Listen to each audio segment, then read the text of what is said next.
É um universo mesmo, né? O Flamengo é um mundo. O que mais me chamou a atenção de tudo isso é o tamanho do orçamento do Flamengo. O Flamengo divulgou um orçamento de R$ 1 bilhão para 2024. Já o Flamengo, o R$ 1 bilhão é quase ali com um dos clubes que é um top 30 mundial.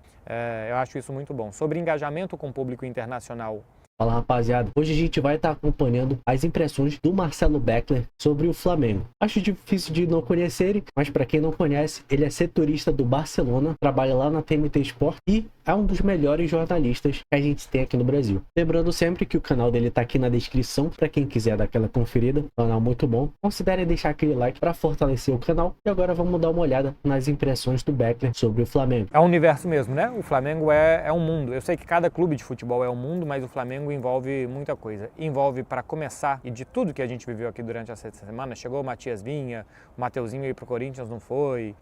O Flamengo fazendo proposta de quase 10 milhões de euros para contratar o Léo Ortiz, assim. O que mais me chamou a atenção de tudo isso é o tamanho do orçamento do Flamengo. O Flamengo divulgou um orçamento de R$ 1 bilhão para 2024, já tem estado por aí e teve um superávit, né? Um lucro, quando você pega tudo que você ganhou e tudo que você gastou, sobrou 300 milhões de reais para o Flamengo. Dizem que sobrar dinheiro em futebol não é bom, porque o dinheiro vale cada vez menos. Então, se você tem dinheiro, você tem que comprar jogadores. Imagina que o Real Madrid, por exemplo, contratou o Camavinga no ano por 60, no outro o Tchouaméni por 8. Então, o que antes dava para contratar com 60, no ano seguinte já não dá mais. E hoje os Enzo Fernandes, os Caicedo da vida, já custam mais de 100 milhões de euros. O Declan Rice, a mesma coisa, por aí vai. Então, não sei qual tática o Flamengo utilizará para esse dinheiro que ele teve, se vai investir tudo ou não, mas dizem que o ideal é o que você sobra de dinheiro você investir em jogadores. O Real Madrid, por exemplo, já não tinha mais jogador para contratar porque o time pensava o Real Madrid que o time era suficientemente bom, contrata o Endrick para o futuro, né? Contrata o Endrick para 2 anos depois. Enfim, só para comparar um pouco. Mas um orçamento de R$ 1 bilhão é quase top 30 mundial, tá?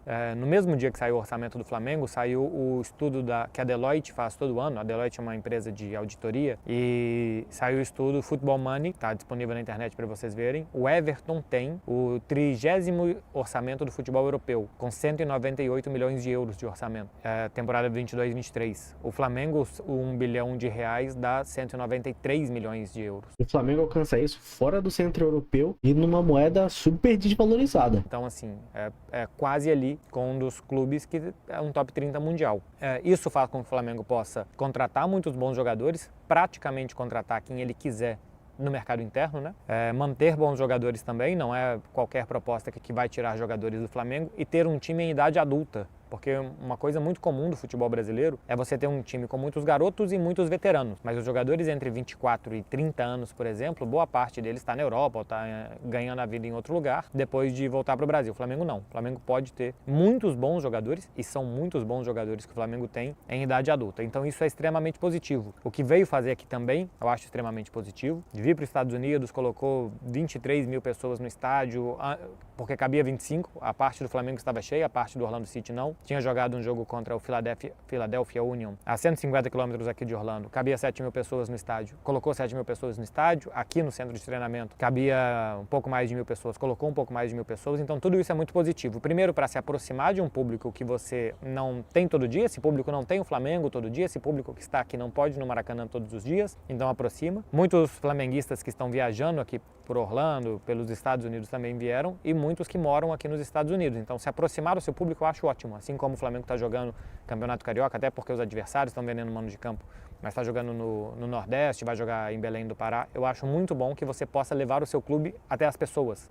Eu acho isso muito bom. Sobre engajamento com o público internacional, eu não percebi. Tudo que a gente viu no estádio, de torcedores e tal, claro que pensando aqui e ali tinham estrangeiros, mas por enquanto dá para ver que assim, é o clube levando sua marca para fora para construir esse tipo de coisa, mas por enquanto a relação do Flamengo é muito grande com o público brasileiro. E não que aqui nos Estados Unidos seja uma grande febre. O Flamengo, e não só o Flamengo, mas o futebol também, né? A equipe da TNT que está aqui comigo, o Rodrigo Belo e o Caio Cruz, estavam aqui, por exemplo, quando o Messi ia estrear com o Inter Miami, e o pessoal daqui não sabia nem que o Miami tinha um time de futebol e nem que o Messi estrearia naquele dia. Então tem pouco engajamento aqui, boa parte dos americanos, com o futebol, então é natural também que eles tenham um pouco engajamento com o Flamengo, como a gente pôde perceber por aqui. Mas eu acho muito bom que faça isso também gera dinheiro, isso também é bom para a marca Flamengo, é muito melhor fazer um amistoso aqui internacional, com 25 mil pessoas no estádio, do que fazer um jogo treino no Rio de Janeiro ou um outro tipo de preparação. Acho isso muito positivo. Dentro de campo, acho que o Tite vai ter muito trabalho, porque ele tem muitos bons jogadores. Por um lado é um bom trabalho, mas por outro lado, colocar todos eles em campo, e não vai dar para colocar todos em campo, porque muitos bons vão ter que ficar fora, mas tentar acomodar boa parte deles pode gerar um desequilíbrio dentro do jogo, né?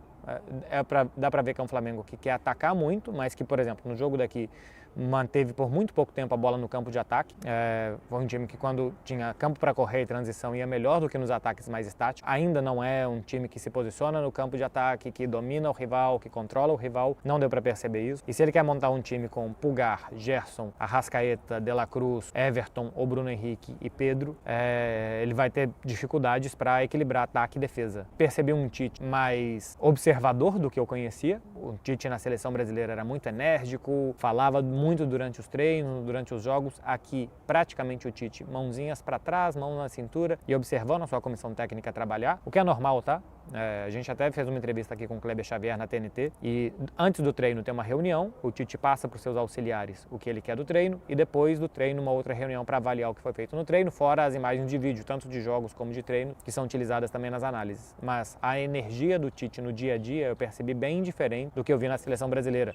Cobri a seleção em alguns amistosos e tal, e percebi um Tite muito diferente aqui no Flamengo, muito mais quieto e observando e delegando do que aquele cara muito ativo que estava na seleção brasileira. Acho que esse time vai dar certo, como sempre, né? Assim, nos últimos anos o Flamengo, quando não ganha, está pelo menos disputando. E esse é o correto, tem que disputar. Disputou mal a Libertadores, caiu muito cedo na Libertadores. No Campeonato Brasileiro também não disputou bem no ano passado, nunca esteve perto o Flamengo de disputar o Campeonato Brasileiro. Quando o Botafogo teve problemas, a gente viu que o Palmeiras arrancava melhor do que o Flamengo naquele momento, mas a quantidade de bons jogadores que tem, porque são muitos, titulares e reserva, pelo excelente técnico que tem e comissão técnica que tem também, a tendência é dar certo. Apesar de poder ter esses problemas de administrar, esses problemas de jogador não estar mais feliz, e isso pode sujar a água, isso realmente pode fazer as coisas darem errado, e também querer montar um time encaixando todos os jogadores e esse time poder ficar muito desprotegido na defesa, eu acho que são os dois problemas maiores que o Flamengo pode ter esse ano, administrar jogadores fora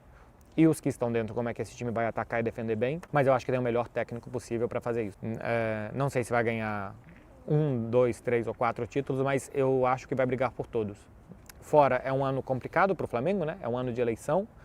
É difícil, eu acho, o ano de eleição, porque são grupos políticos que, desde a situação que você pode ter mais de um grupo político, mais oposição, eu acho que é bastante provável que a situação, pela estabilidade que esse clube tem, por mais que seja um clube muito revolto, mas assim, a estabilidade econômica, os passos à frente, institucionalmente o clube está indo bem. Eu acho que é bastante possível que a situação consiga vencer as eleições, mas ano de eleição não é fácil, então é sempre um clube à beira de terremotos, né? Assim, e eu trabalho num clube que também é assim, e dá para sentir isso aqui no Flamengo. Muita coisa vaza, eu fiquei impressionado com isso. Tem muita cobertura midiática e tem muita gente que consegue acessos.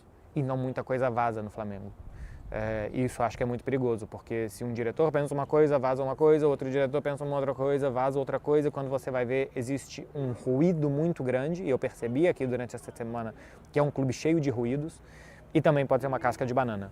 Repito, acho que vai brigar, mas administrar o famoso entorno, administrar esse ruído, administrar os jogadores que não vão jogar sempre e que querem jogar sempre e equilibrar o time são os grandes desafios que eu vejo do Flamengo para 2024, para conseguir brigar, como se espera, por todos os títulos que vai disputar. Jogar nos Estados Unidos já está sendo unânime e foi uma ótima jogada de marketing do Flamengo. Apesar do público americano não ser muito ligado no futebol, mas é bom todo ano ir lá e reforçar essa marca lá nos Estados Unidos. Gosto muito do Beckler como jornalista, para mim é ser muito bom ele falar cada vez mais pro Flamengo. É muito ponderado, muito sensato nas colocações, a gente não vê a paixão aflorando na análise dele. O tema de eleição também é uma coisa que me preocupa muito nesse futuro do Flamengo. Todo mundo sabe como é conturbado a política do Flamengo. O Flamengo vem nessa crescente financeiramente. No futebol tem seus erros e acertos. Mas é aquilo, com a pessoa errada no comando, o Flamengo pode retroceder muito rápido. Em poucos dias a companhia do Flamengo já chamou a atenção do Beckler essa questão dos ruídos do Flamengo. O Flamengo por muito tempo mal conseguiu